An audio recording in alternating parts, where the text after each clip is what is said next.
In this segment, we take a look at the simple interrupted suturing technique. Start on the side of the wound furthest from you so that you are suturing towards yourself.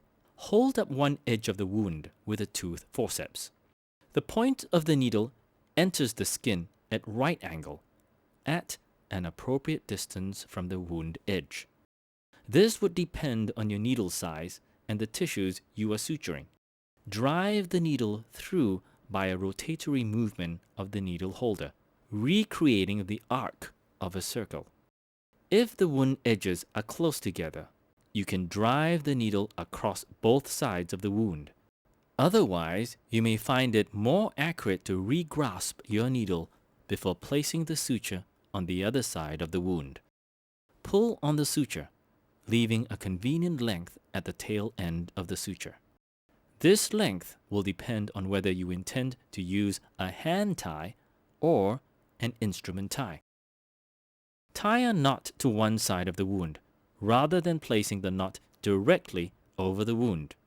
Take care to just approximate the wound edges and not strangle at the tissues.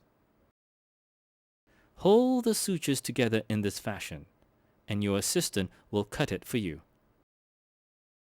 Cut suture to an appropriate length. Too short, and there is a danger of the knot slipping. Too long, and it comes in the way of the next suture. Note the rotatory movement of the needle holder by a pronation to supination movement of the hand. Try to place your sutures evenly from each other and equidistant from the wound edge. Look again at the direction in which the needle enters the skin. Entering the skin at right angles help to avert the wound edges. Observe how the needle is pulled out along the direction of its curve, which forms the arc of a circle.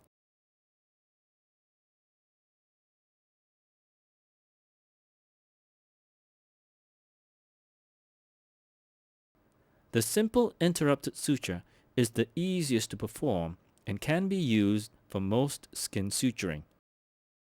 Should the wound become infected, a few sutures can be removed without disrupting the entire closure.